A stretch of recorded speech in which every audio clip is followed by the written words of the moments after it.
Bonjour à tous, bienvenue dans Smartech. On est sur le Salon des maires pendant 3 jours avec la chaîne Bismart. Et Smartech va commencer par s'intéresser à la question de la cybersécurité. Il y a quelques heures, la Guadeloupe a indiqué avoir dû mettre à l'arrêt l'ensemble de ses réseaux informatiques après une cyberattaque de grande ampleur. Quelles sont les solutions qu'on peut mettre à disposition des communes, des régions? C'est évidemment une des grandes préoccupations de ce Salon des maires dans cette édition. Et ça va être notre sujet d'ouverture avec mon premier invité qui va nous donner quelques pistes. En l'occurrence, on va lui poser la question, est-ce que le cloud peut être une des réponses à ces inquiétudes quant à la cybersécurité? On va parler aussi du cloud comme d'une perspective, d'une opportunité pour la transformation numérique des communes et des régions. Smartech spécial Salon des maires, c'est parti.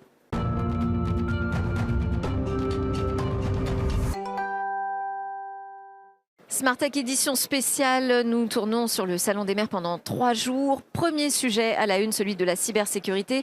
On vient d'apprendre une cyberattaque de grande ampleur en Guadeloupe. On va en parler avec mon invité Mathieu Gendron. Bonjour. Bonjour. Merci beaucoup d'être avec nous. Vous allez nous aider à voir comment est-ce qu'on peut davantage aider les collectivités locales et les régions à se prémunir de ces cyberattaques. Est-ce que le cloud, en l'occurrence, est une option intéressante à envisager pour la question de la cybersécurité? Je vous présente rapidement, vous dirigez l'équipe technique dédiée au secteur public chez AWS, donc Amazon Web Services en France et au Benelux. Vous avez effectué presque toute votre carrière dans des ministères, vous connaissez bien ces organisations publiques, d'abord à l'intérieur, ensuite au secrétariat général pour la modernisation de l'action publique, puis à l'éducation nationale comme directeur numérique pendant 3 ans et demi. Est-ce qu'il vous semble aujourd'hui que ce sujet de la cybersécurité est véritablement suffisamment prise en compte par les organisations et les institutions publiques? Alors aujourd'hui, le niveau de prise en compte, le niveau de conscience du risque et des besoins de sécurité est en grande progression, on le voit. Mais probablement pas assez vite. Alors, on voit surtout l'importance de ces cyberattaques et on Exactement. se dit que après, parce que là, c'est quand même l'ensemble de la région Guadeloupe qui est coupée, qui a coupé l'ensemble de ces réseaux informatiques. On se dit que là, forcément, la prise de conscience, elle est évidente. La prise de conscience est évidente.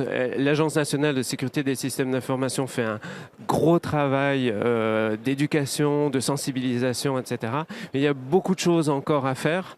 Et surtout, ce qui est important, c'est de bien comprendre pourquoi les cyberattaques peuvent se produire. En fait, en réalité, il y a... Parce que là, on a quand même une situation donc, assez catastrophique. D'un autre côté, on a, il y a une semaine à peine, le ministre du Numérique, Jean-Noël Barrot, qui a annoncé une enveloppe supplémentaire de 30 millions d'euros pour aider ces communes, ces collectivités à se protéger. Mais pourtant, les attaques continuent. Alors, qu'est-ce qu'on met pas en place? Voilà.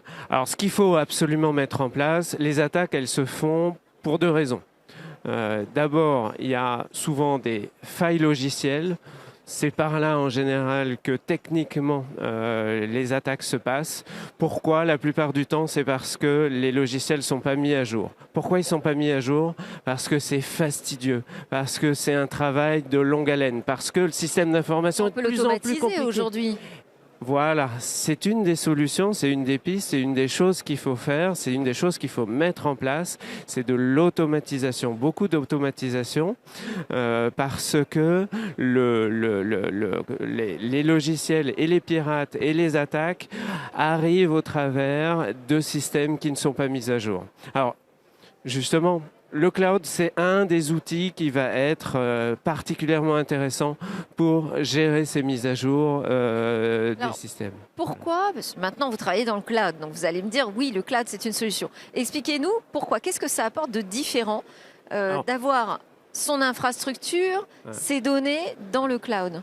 Alors, on a l'impression que le cloud, on peut avoir cette impression que c'est un hébergeur. Donc, on va héberger, on va le mettre là ou on va le mettre ailleurs. Fondamentalement, le cloud, c'est plus que ça. C'est aussi l'ensemble des mécanismes d'automatisation qui sont là, qui sont mis à disposition des clients.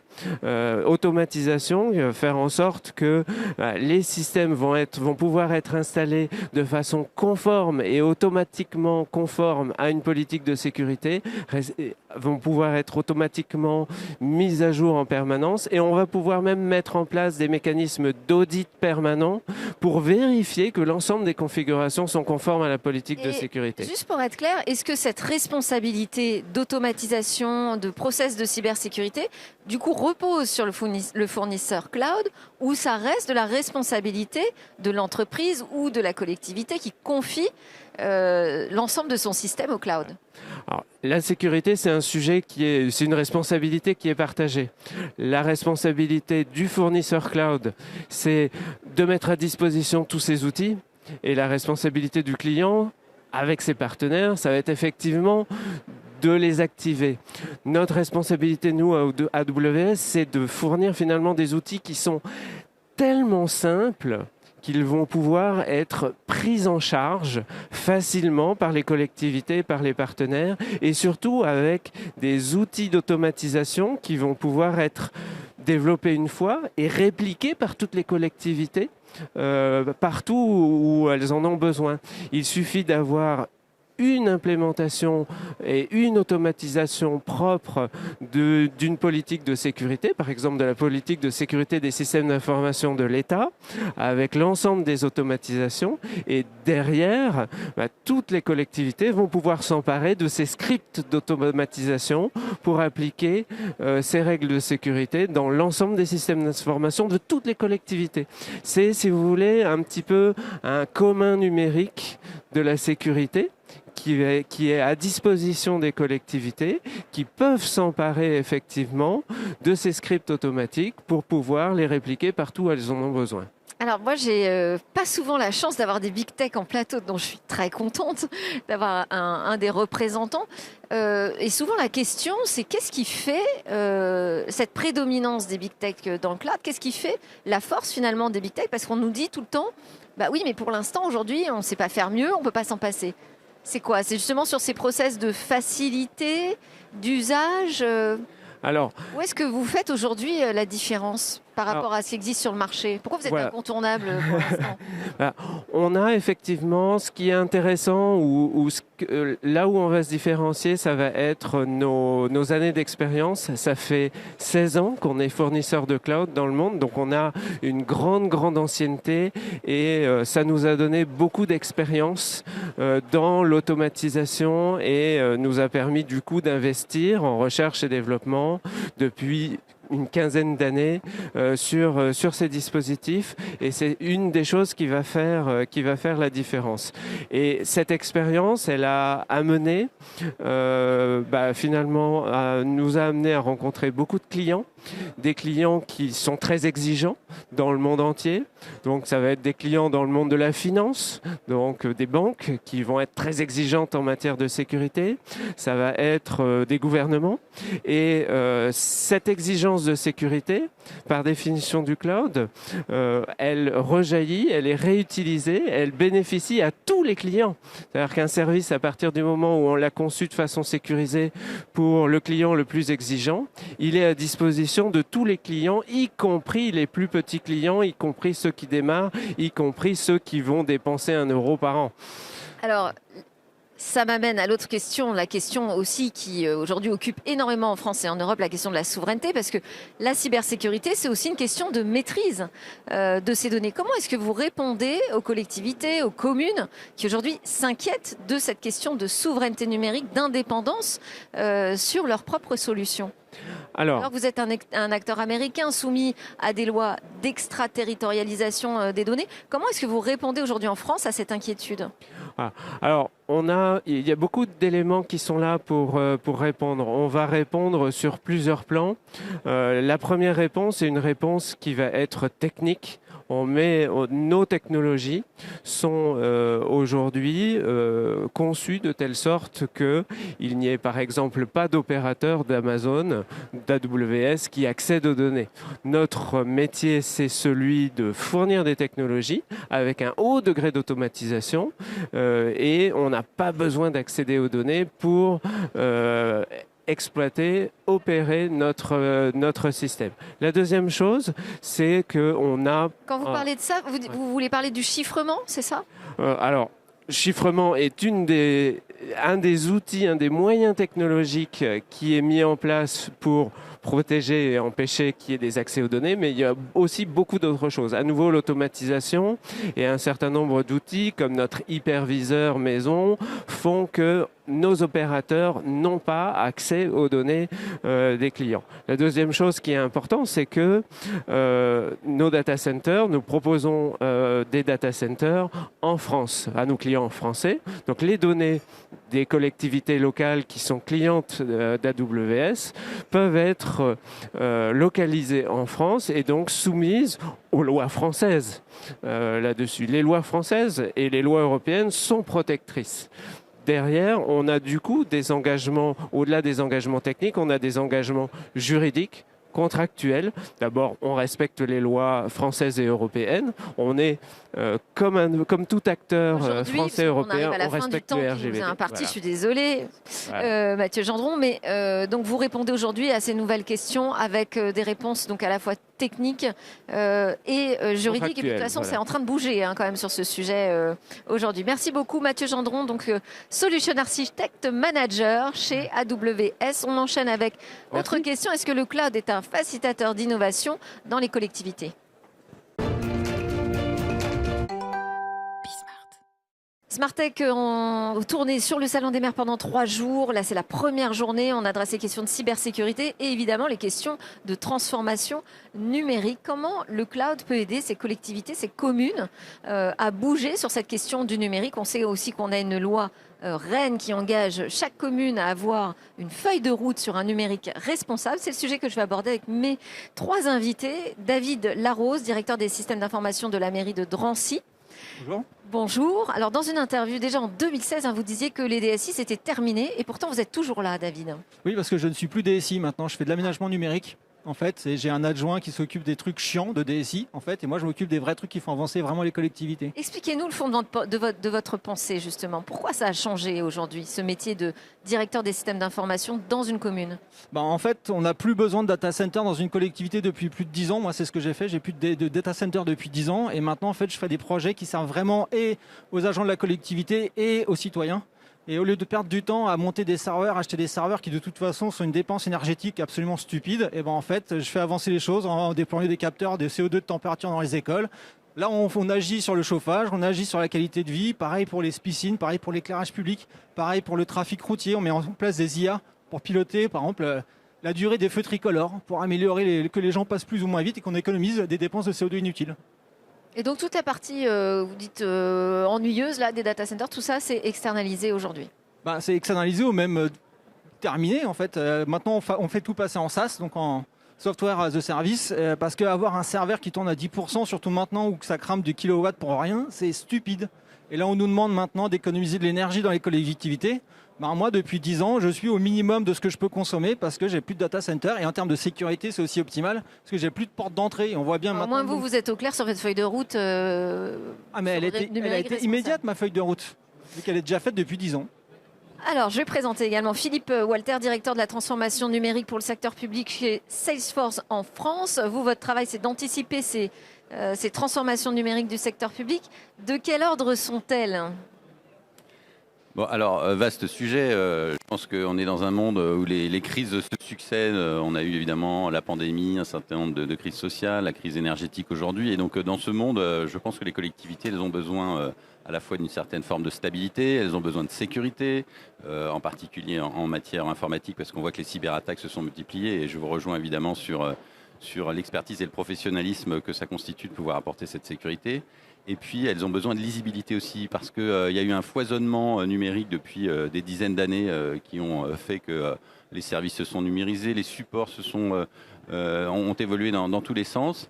Et finalement, vu du citoyen, c'est difficile de s'y retrouver. Alors, je pense qu'aujourd'hui, nos clients nous demandent d'amener cette orchestration entre les services existants, pas forcément d'apporter des nouveaux services, mais pour apporter peut-être un peu plus d'orchestration et de lisibilité. C'est tout le rôle de la plateforme que nous leur proposons. Et puis, avec le cloud... Parce que vous travaillez avec énormément de partenaires, finalement, hein. Donc, il faut être capable, pour chaque partenaire, de le faire travailler avec un autre pour que ce système d'information soit cohérent et simple à piloter. Oui, en fait, on ne part pas d'une feuille blanche. et on est dans un écosystème où chacun est arrivé avec Ce serait sa tellement plus simple. technologie. Je ne sais pas si ça serait plus simple, mais en tout cas, le besoin aujourd'hui, il n'est pas de rajouter des couches quelque part en millefeuille, mais il est plutôt de faire en sorte que par des systèmes d'apéisation, par des systèmes aussi qui sont capables d'aller chercher les données dans les silos dans lesquels elles se trouvent, de restituer tout ça à un même endroit, de façon à ce que à la fois les agents publics et les citoyens qui demandent un service dans un continuum puissent se retrouver quelque part autour de cette même plateforme. Donc cette orchestration, elle est très importante et elle permet d'apporter aussi la sécurité dont je parlais initialement. C'est-à-dire qu'aujourd'hui, on voit bien que dans un monde de cyberattaques permanentes, etc., le cloud, qui est finalement une mutualisation aussi des investissements, permet de proposer des solutions un peu à l'état de l'art en matière de lutte contre la cybercriminalité. Alors c'est le sujet de notre interview, donc on ne va pas trop revenir sur l'aspect cyber, mais on va évidemment quand même l'aborder. Troisième invité, Thierry Sioufi, vous êtes expert vous aussi des entreprises de services numériques. Je ne vais pas faire toute votre biographie à tous les trois d'ailleurs, hein, j'ai fait les raccourcis. Hein. Vous êtes senior vice-président, directeur du marché secteur public et défense pour l'Europe du Sud chez Atos, également maire adjoint de la ville de Ville-d'Avray, en charge des finances, du digital, de l'économie et de l'emploi. Et à ce titre, vous êtes également le vice-président de Grand Paris, à Grand Paris Seine-Ouest. Quelle est la part du budget numérique de ce territoire Grand Paris Seine-Ouest ? Alors, bonjour à tous d'abord. C'est une part qui est assez importante et surtout qui est croissante. C'est-à-dire qu'aujourd'hui, le numérique est totalement transversal et en fait, on a été confronté à une difficulté, c'est qu'on a senti qu'il fallait absolument développer des projets de territoire intelligents avec finalité mieux-être citoyen, mais également intégration des entreprises sur le territoire. Et effectivement, il a fallu dégager un espace pour trouver les budgets. Et en fait, l'espace est assez simple à trouver. On a utilisé l'ensemble des renouvellements de marché, éclairage public, traitement des ordures ménagères, etc. Et dans ces appels d'offres, on a introduit un pourcentage lié au numérique, ce qui a permis de dégager des enveloppes et ce qui permet maintenant de mettre en place une notion globale d'hyperviseur de données, puisque GPSO a lancé un appel d'offres sur l'hyperviseur de données et qui vise en fait à collecter toutes les données de tous les sujets et justement aller dans le sens de ce que vous disiez, c'est-à-dire pas de data center, surtout le cloud, surtout l'agilité du cloud, et puis dans un bénéfice qui se veut citoyen, mieux-être, et puis vitesse, hein, parce que le cloud vous amène aussi cette capacité à tester et à mettre en œuvre très rapidement. Alors tous les deux, vous allez me parler un peu plus précisément de ces usages, parce que qu'est-ce que ça veut dire améliorer la citoyenneté, la vie des concitoyens sur les territoires grâce au numérique? Qu'est-ce qu'on peut leur apporter de plus? En fait, un projet qu'on a mis en place à Drancy, très concret. On a équipé en fait des places de stationnement, mais aussi les places de stationnement pour les personnes à mobilité réduite. Donc, on a mis des capteurs en fait, ce qui fait que maintenant il y a une application sur iPhone notamment où les gens peuvent savoir exactement où est-ce qu'il y a une place de disponible pour se garer et si la place est libre ou non. Donc déjà pour le citoyen, c'est déjà un atout. Mais également nous, pour la police municipale, on a équipé les ASVP, donc les agents qui mettent les tickets en anglais, enfin bref, les contraventions. Eux, on les a équipés d'iPhone connectés en 5G, ce qui fait qu'eux savent exactement quelle personne a dépassé son temps de parking à quel endroit. Du coup, optimisent leur tournée en fait de contravention. Donc du coup, il y a un avantage pour les citoyens parce qu'ils n'ont plus besoin de tourner pendant une demi-heure, savoir où ils peuvent se garer. Il y a un avantage aussi pour la collectivité parce que du coup, la SVP, au lieu de tourner de manière aléatoire, il va sniper en fait exactement les places qui sont dépassées. Donc ça, c'est un cas très concret. Et pareil pour les capteurs de CO2 de température. Dans les classes qu'on a déployées, on en a déployé 400. Nous, les chauffagistes de la ville, maintenant, savent exactement quelle température il fait dans quelle classe, de quelle école, et on peut gagner des degrés comme ça et optimiser. Voilà. Et ce qui fait que on améliore la chauffe dans les écoles. Et s'il y a un problème de chauffage, on le sait immédiatement. C'est-à-dire qu'on n'a plus besoin d'arriver le lundi matin, il fait 12 degrés dans une classe. On le sait, dès que ça descend dessous de 13 degrés, on sait qu'il y a un problème. Du coup, le chauffagiste, il peut intervenir en astreinte le week-end et faire en sorte que le lundi matin, c'est la bonne température dans les classes. Oui, et peut-être pour compléter, les exemples sont à peu près les mêmes. Vous avez dans la collecte de déchets, vous avez le puçage des bacs qui permet d'organiser les tournées différemment, aux horaires, en fonction de la charge des bacs, etc. Donc en fait, vous avez avec l'aide des technologies et la mise en place des solutions dans le cloud, vous avez la capacité à changer totalement la physionomie de la ville, à avoir un usage citoyen. On parlait des places de parking, mais l'important c'est de savoir que ces places de parking sont disponibles. Donc vous les mettez sur les plateformes, vous les mettez en lisibilité. Donc vous changez les flux de circulation, vous changez les modalités de circulation dans la ville. Et tout ça, c'est le numérique et le numérique dans le cloud qui l'apporte. Et alors pour que ça fonctionne bien, tout ça, il faut quand même que ce soit simple d'utilisation. Ça fait partie, j'imagine, de votre première mission, non?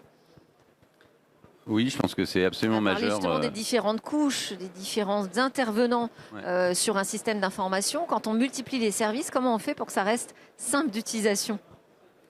Je pense qu'on est arrivé à une étape où on peut enfin se servir de la donnée. En fait, c'est intéressant dans les exemples qui ont été pris. C'est quand même ça le matériau de base. Pendant longtemps, on a parlé de cette fameuse donnée qui était l'or noir de toutes les administrations.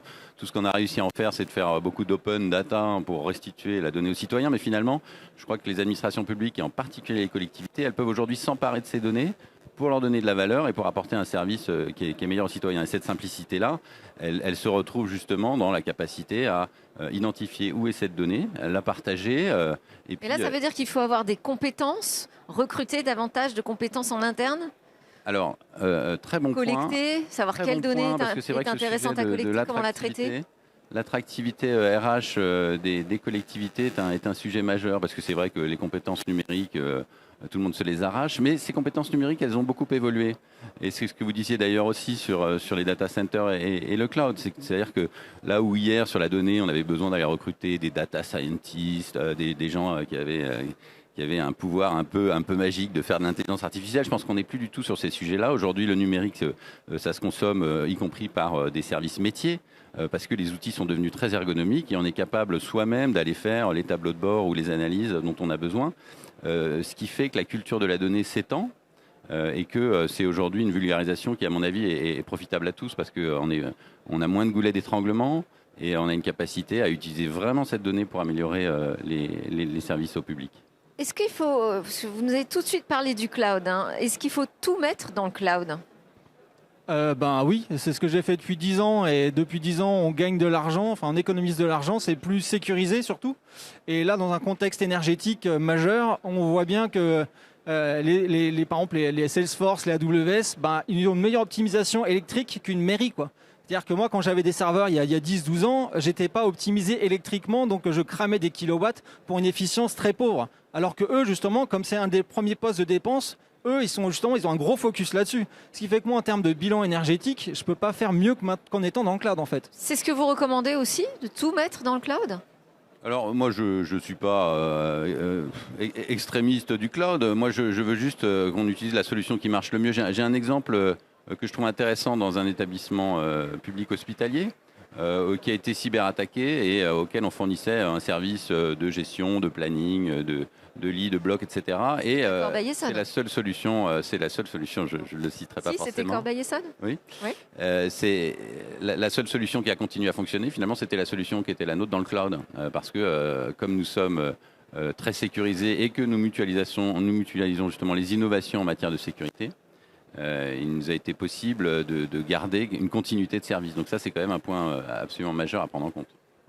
Thierry, je vous laisse réagir aussi sur cette question. Est-ce qu'on doit tout mettre dans le cloud? Oui, c'est ce que vous avez fait comme choix ou pas? Alors, moi on n'est pas tout cloud, mais le cloud, ça permet quand même beaucoup de choses au-delà du traitement de la donnée. Ça permet l'agilité, ça permet de tester très vite des solutions. Vous voulez faire un carrefour intelligent, vous mettez en place une solution, les capteurs, et vous voyez très très vite dans le mois si la solution fonctionne. Et c'est pas un problème technologique, c'est un problème adaptation à l'usage, etc. Donc oui, le cloud, c'est un support, c'est un outil de la transformation numérique. Oui, ça donne de l'agilité et de la vitesse.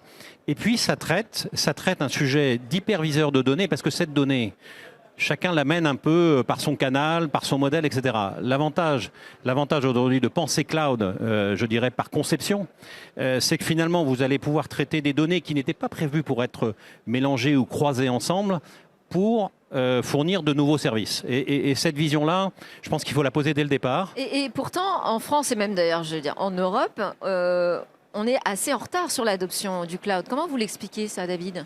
Très facile à expliquer dans le cadre des collectivités, c'est que les DSI sont toujours persuadés que le jour où il n'y a plus de data center, on n'a plus besoin d'eux et que du coup, par instinct de survie... C'est un peu ce que vous avez déclaré, c'est normal qu'ils soient inquiets. Ah oui, non, mais c'est ça, c'est qu'en fait, le jour où ils comprendront que le métier de DSI, c'est pas de gérer un data center, mais c'est de faire avancer la collectivité et de rendre des services aux citoyens, ils auront tout compris. Sauf que ça fait 10 ans que je le dis, ils n'ont toujours pas compris. Donc il faut changer les DSI dans les collectivités avec des gens qui comprennent.